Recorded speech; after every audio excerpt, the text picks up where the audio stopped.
Today we are going to be making simple sauce. Some people call it marinara sauce, some people call it basic sauce, whatever you want to call it. It's just your basic tomato sauce. And from here you could use this for a variety of things. You could use it as marinara for your pasta, starter sauce for your meat or gravy sauce. It could be the base for vodka, then all you have to add is the vodka and the cream later on. Could be the base for your clam or other seafood dishes. And of course, for things when you need extra sauce like eggplant, veal, or chicken parmesan. Also, lasagna, shells, manigot, etc. And of course, if you make this in big batches, you could use the leftovers for another use another time. I would just start with your typical 28-ounce can of tomatoes. I like to buy them crushed, although you can get them as plum tomatoes and break them up by hand if you like it chunkier. Otherwise, I would avoid all the other types like the puree or the sauce. I think crushed or whole plum tomatoes are best. And I would avoid anything with any extra additives like garlic or basil or oregano. I like to add that stuff myself. So like anything, you just start off with a little bit of olive oil to coat your pan. And then you add whatever you like, and exclude anything you don't like. If you don't like the taste of garlic, don't include it. Use some shallots or onions instead. If you like your garlic roasted, toast it a little bit first. If you like it the more raw taste of garlic, put it in there last. Of course, add your salt and pepper, and then perhaps a little pinch of red pepper flakes, not to make it hot so much, but just to give it a little brightness of flavor.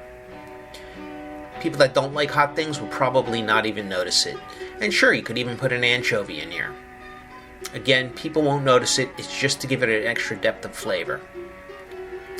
And once that starts to melt and the flavors mingle, you might want to deglaze it if it's a heavier sauce, if you've got a lot of stuff going in there.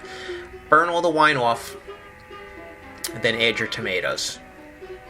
Once you add all your tomatoes, add a little bit of water to the container, slosh it around, and get all the last bits of tomato out there. You don't want to waste it, and it's okay to thin this sauce out a little bit. Some of this is going to dissolve during cooking anyway, so you want to get as much as you can out of it. Season it with salt and pepper to your liking. Give it a taste with a separate spoon. You always use a clean spoon. And then you add again anything you like. Now it's summertime, so I'm using fresh basil and I'm stirring that in there, and I'm going to let this simmer for a while.